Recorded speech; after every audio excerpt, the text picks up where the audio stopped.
Gimana kabarnya? Semoga kalian dan keluarga selalu dan terus dalam kondisi terbaik, oke? Amin. Film yang akan kita bahas kali ini menceritakan tentang lika-liku kehidupan anak seorang bos gangster yang menolak garis hidupnya dan memutuskan untuk memilih hidup sebagai orang biasa hingga harus terjerumus ke dalam dunia hitam dan kerasnya kehidupan balapan liar. So, biar semangat, mari kita ucapkan sama-sama secara serentak, oke? 1, 2, 3, apa? Gaskeun, mantap! Dan mari kita simak alur cerita dari film JL Wangan. Ya, film diawali dengan diceritakannya seorang anak muda bernama Ejay. Dia memilih menjadi seorang supir taksi walaupun sebetulnya dia adalah anak dari seorang bos gangster paling terkenal di Malaysia. Karena kalau kita flashback 2 tahun yang lalu di mana Ejay lagi berada di Jakarta karena emang markas ayahnya juga berbasis di sana. Terlihat Ejay lagi dikejar oleh sekawanan gangster lain yang telah mengincarnya.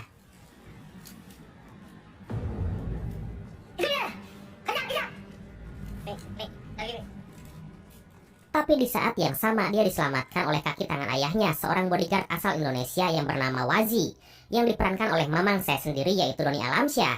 Dia berusaha menyelamatkan anak majikannya dari serangan para gangster yang merupakan musuhnya.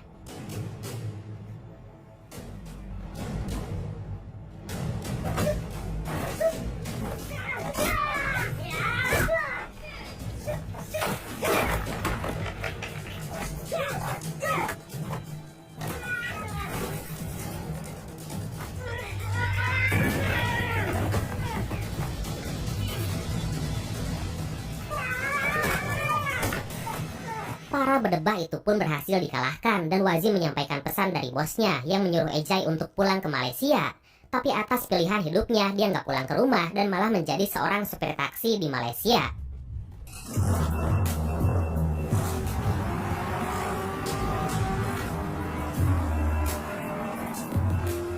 Di malam itu pula secara nggak sengaja Ejay melihat 2 mobil yang lagi balapan, yaitu BMW E39 M5 yang lagi dikejar oleh mobil VW Golf R MK7. Mereka saling adu kecepatan dengan gaya balap yang sangat barbar hingga menyebabkan mobil BMW itu mengalami kecelakaan.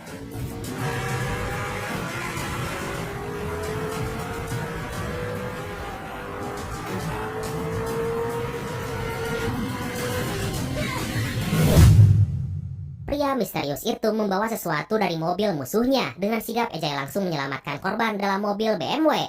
Hingga sesaat kemudian mobil Edun nan ganteng itu pun meledak dan hancur.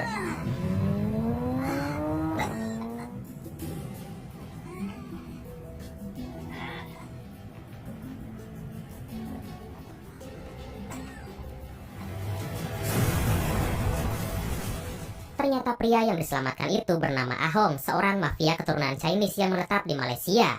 Dia pun langsung berterima kasih pada Ejay yang dianggap sebagai penyelamat. Kemudian menceritakan apa yang telah menyebabkan semua ini terjadi.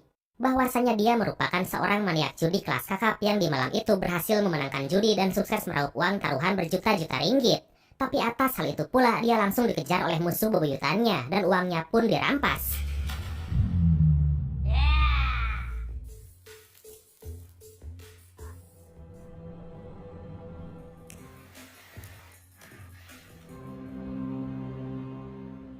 Ahong menyuruh Ejay untuk berhenti menjadi supir taksi dan meminta agar bekerja padanya. Dia pun langsung memberi 1 unit mobil dan meminta Ejay mengambil kembali uang miliknya dari tangan musuh bebuyutannya itu.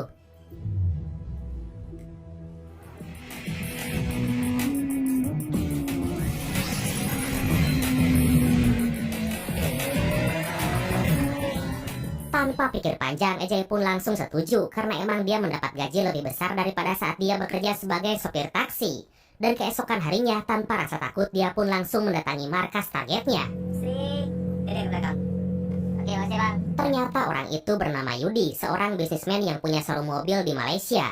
Ejay pun langsung menagih uang milik majikannya hingga membuat bos Yudi merasa takjub karena ada orang yang telah berani lancang. Siapa bang?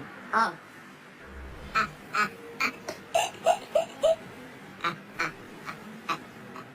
tapi atas hal itu akhirnya Yudi menjelaskan apa yang telah terjadi antara dia juga Ahong hingga membuat mereka saling bermusuhan. Bahwasanya dulu Ahong masih punya hutang atas kekalahannya saat taruhan balap liar.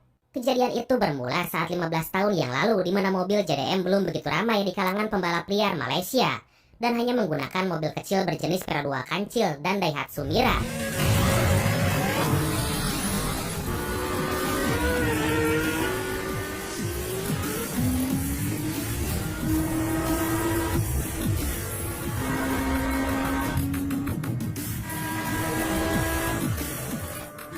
Tapi demi menjaga pamor, akhirnya Yudi menyuruh Ejai menyampaikan pesan bahwa jika Ahong ingin uangnya kembali, maka dia harus menerima tantangan untuk mengulang balapan 15 tahun yang lalu. Hingga dari sini kita mendapatkan sebuah fakta bahwa emang Ahong dan Yudi adalah dua orang maniak racing yang punya kecintaan dalam dunia balapan liar. Mendengar hal itu, Ahong langsung tergugah dan segera mempersiapkan timnya untuk men-setting mobil kancil yang akan dipakai nanti. Kau tengok gerak. Kau cek paling mesin lagi. Tapi anak wanita Ahong yang bernama Olivia terlihat nggak senang karena dia masih trauma atas apa yang telah terjadi pada mendiang ibunya.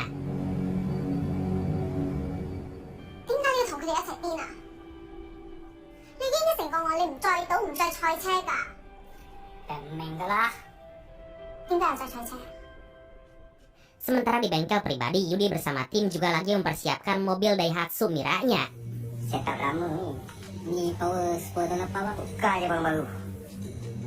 Saya bagi abang turbo baru, saya bagi abang management baru. Masalah muncul saat Ahong yang masih dalam kondisi terluka ngerasa nggak mampu melakukan balapan. Kemudian dia mendapat sebuah ide, yaitu menjadikan Ejai sebagai driver pengganti. Karena dia melihat sebuah skill terpendam yang dimiliki Ejai dalam mengemudikan mobil. Aku now you berlumba untuk aku. Pas berlumba ni, aku akan jaya. Okay? Aku udah pandai lagi, sudah siapa nak bayar. Dan keesokan harinya, malam yang ditunggu pun tiba. Dengan ciri khas yang selalu membawa minuman keras, Yudi datang ke arena balapan dengan santuy. Dan Ejai harus datang ke sana sendirian tanpa didampingi oleh Ahong.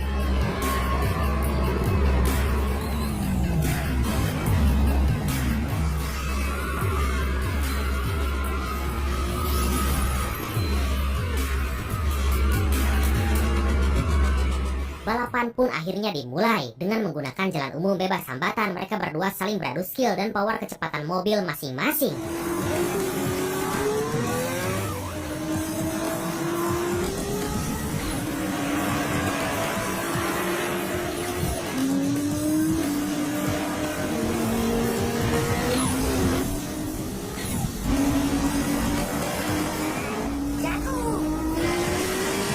Walaupun Ejai sadar bahwa settingan mobil Yudi lebih hebat dari settingan mobilnya dan harus mengakui kekalahan itu.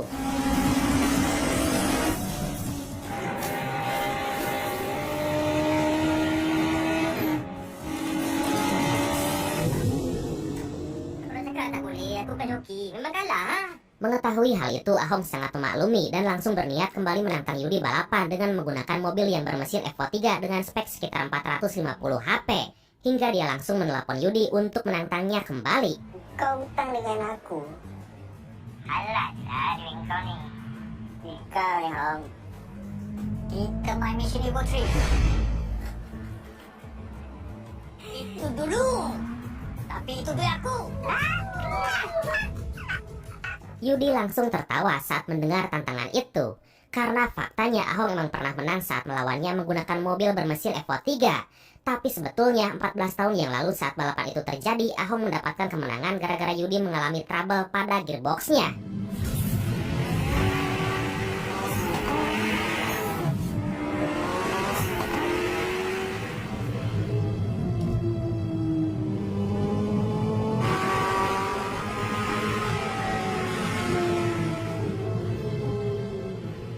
Hingga dari sana Yudi balik menggertak Ahong dan menantangnya balapan dengan 3 babak. Yang pertama dia menantang Ahong menggunakan mobil Subaru Impreza STI Legend-nya.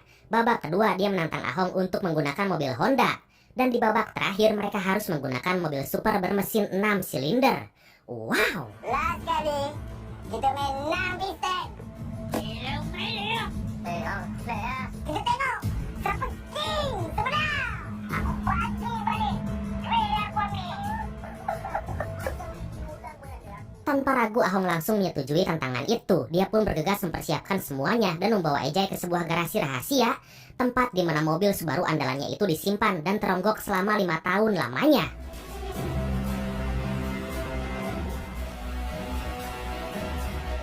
Sudah 5 tahun aku tak bawa kereta ni.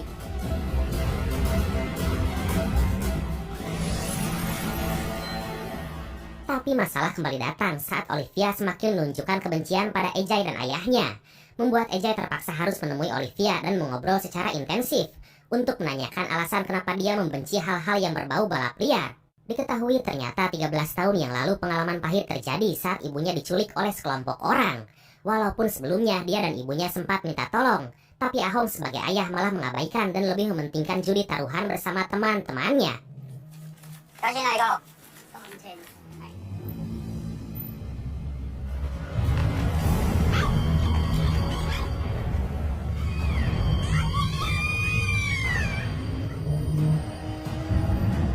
Mesti lah menang. Mana pernah kalah kita nih.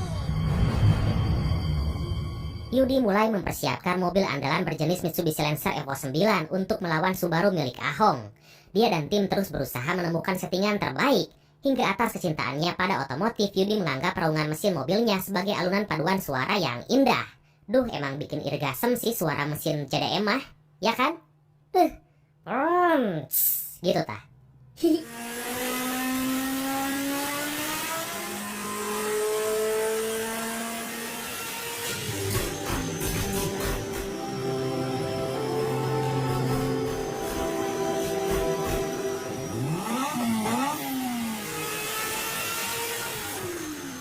Di tempat lain di bengkel milik Ahong, mobil Subaru warna putih itu juga telah dipersiapkan.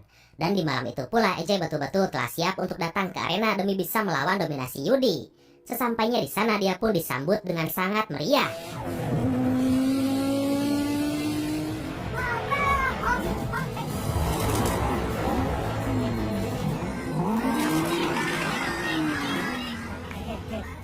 Hingga akhirnya balapan pun dimulai. Ejay terlihat mendominasi setelah dia tertinggal di garis start dan terus memacu mobil Subarunya agar bisa meninggalkan Yudi dengan Lancer Evo 9-nya.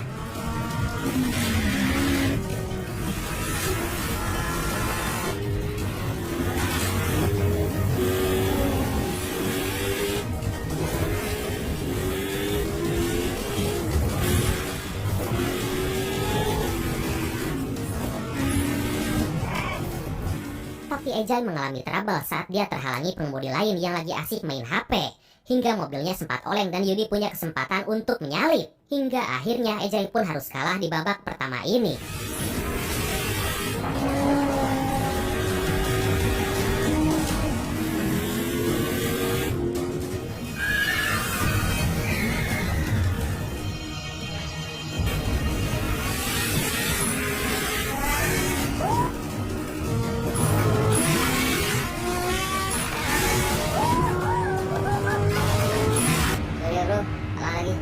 Kekalahan itu gak membuat Ahong patah semangat. Dia terus berusaha menguatkan Ejay sebagai jokinya.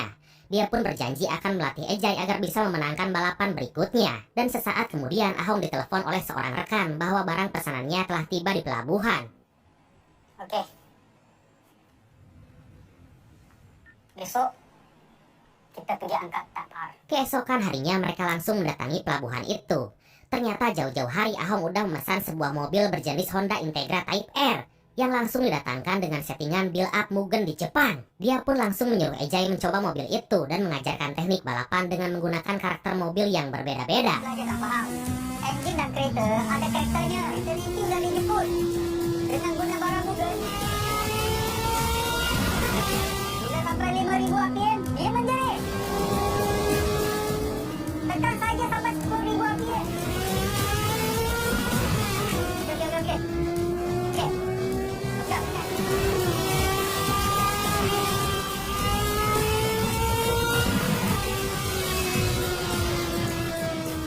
Di tempat lain, Yudi bersama tim juga masih berusaha mencari settingan yang pas pada mobil Honda Civic Type R yang akan digunakan untuk balapan selanjutnya.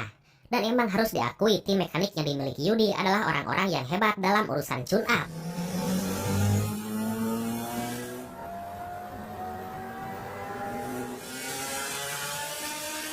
Dirasa udah cukup berlatih, keesokan harinya Ejay dan Ahong mendatangi tempat balapan seperti biasa. Tapi di saat yang sama Yudi menelepon Ejay bahwa malam itu mereka akan melakukan balapan menggunakan rute di jalan tol yang berbeda.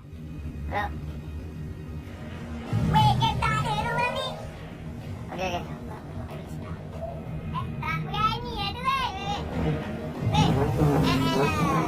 Kemudian setibanya di lokasi baru, mereka sangat terkejut karena Yudi mengajak beberapa temannya untuk ikut serta dalam balapan itu. Hingga akhirnya balapan pun dimulai.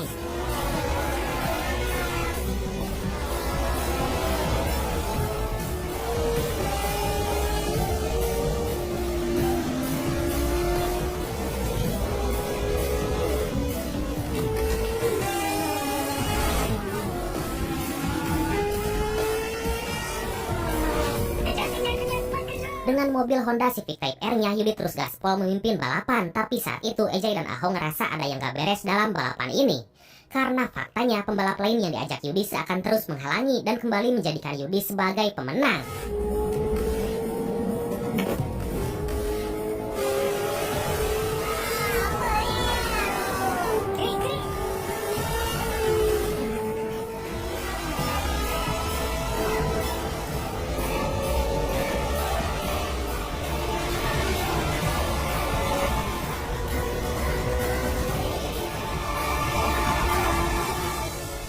Kekalahan kali ini membuat Ahong berubah dan terlihat sangat kesal hingga dia langsung memecat Ejay dan menyuruhnya untuk pulang. Tapi setelah itu Ahong langsung menghubungi gengnya meminta mereka agar datang ke sebuah tempat.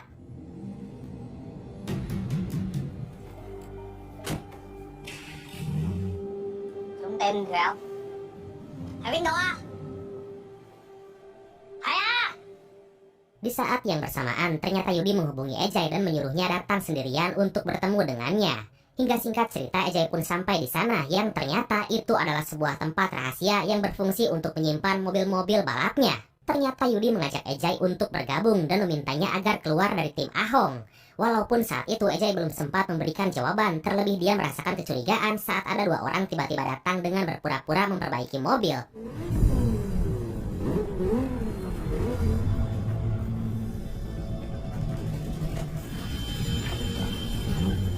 Udah tidur semua. Kecurigaan Ejay semakin bertambah saat Yudi menunjukkan semua koleksi mobilnya, dari mulai Skyline hingga VW Golf R, yang mengingatkannya akan tragedi kecelakaan tempo hari yang mengakibatkan Ahong terluka parah.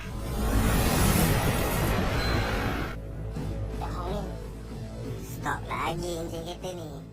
Keesokan harinya, Ejay kembali datang ke bengkel milik Ahong dan saat itu tim mereka lagi menyeting mobil Toyota Supra MK4 yang akan digunakan dalam babak akhir balapan melawan Yudi. Oh, gila encik kita nih, gila. Tapi di saat yang sama Yudi kembali menelepon Ejay dan tetap bersikeras untuk mengajaknya kerjasama.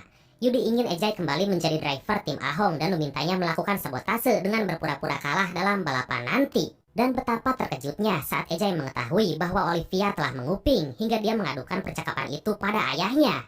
Walaupun Ejay saat itu berhasil meyakinkan Ahong bahwa dia akan tetap setia bersamanya. Cik, apa nih?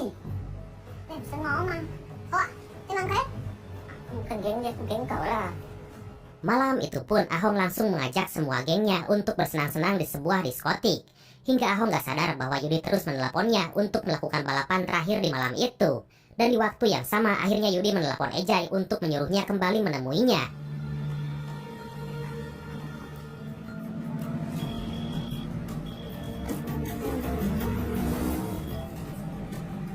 Halo bang. Malam nih kereta jumpa aku, kamu lantai, kamu pandai. Ternyata Yudi berniat melakukan balapan terakhir walau tanpa menggunakan mobil yang sebelumnya telah direncanakan. Yudi juga menitipkan semua uang taruhan pada Ejay karena dia menilai Ejay adalah pria yang baik dan jujur. Gak bisa kesini, tapi bis. Tetap bis. Hingga balapan babak terakhir pun mereka lakukan dengan menggunakan mobil VW walau dengan tipe yang berbeda. Di jalan bebas hambatan itu mereka saling gaspol untuk menentukan pemenang dalam babak final ini.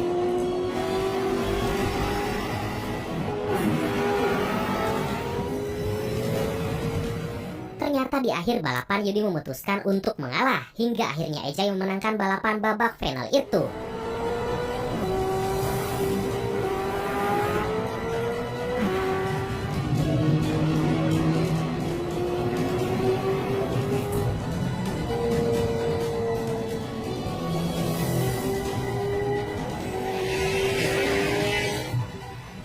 Kemudian di tempat lain, Ahong bersama gengnya terlihat lagi berangkat menuju sebuah tempat. Diketahui mereka berniat mendatangi bengkel rahasia milik Yudi yang berhasil mereka temukan oleh anak buah Ahong yang mengikuti Ejay tempo hari. Tapi di saat yang sama Ejay berpapasan dengan mereka dan langsung membuntuti.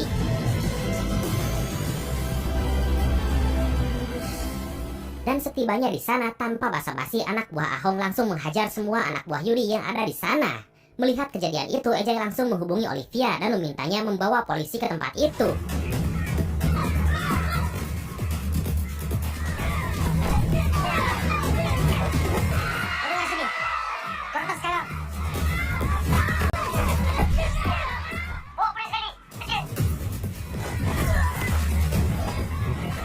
waktu yang sama, tiba-tiba Yudi datang dan langsung menembakkan pistol kepada semua anak buah Ahong. Tapi dengan sigap polisi berhasil membuat mereka bubar. Ahong bersama sopirnya langsung tancap gas untuk mengejar Yudi yang kabur menggunakan mobil Nissan Skyline GTR. Dan Olivia seakan mengalami dejavu saat melihat Yudi, yang ternyata dialah pelaku penculikan dan pembunuhan ibunya.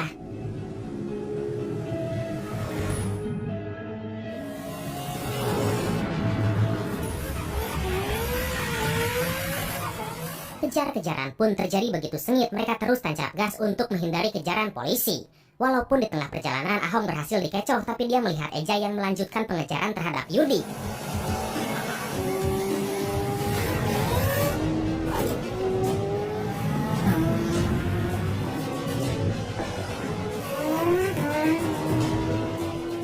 Aksi yang epik pun diperlihatkan saat Yudi memacu Nissan Skyline GTR-nya dengan begitu barbar. Hingga saat mereka memasuki jalanan sepi, ternyata Yudi nggak sadar bahwa di depannya lagi ada proyek perbaikan jalan. Hingga kemudian...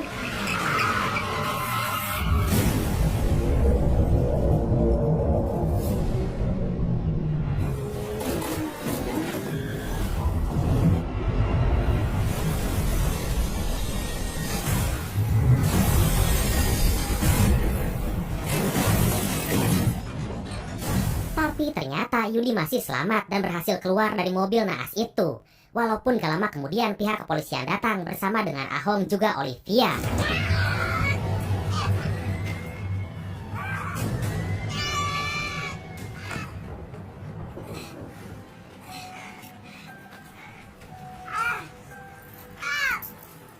Pihak polisi menjelaskan bahwa Yudi adalah DPO yang selama ini mereka cari. Karena Olivia telah berhasil memberikan saksi bahwa Yudi adalah pelaku penculikan dan pembunuhan mendiang ibunya. Ejai pun sempat menanyakan tentang uang jutaan ringgit yang sempat dia titipkan sebelum balapan tadi. Yang ternyata uang itu sengaja dia berikan kepada Ejai untuk menebus dosa-dosanya.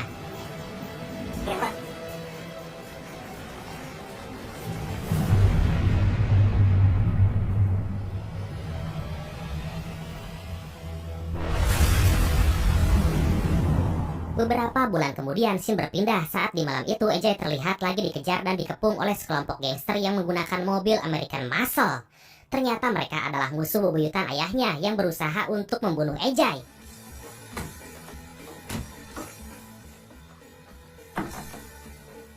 Tapi tiba-tiba datang beberapa mobil yang menghampiri, yang ternyata mereka adalah Wazi bersama dengan gengnya yang ditugaskan untuk melindungi Ejai sebagai anak dari bos besarnya. Hingga kemudian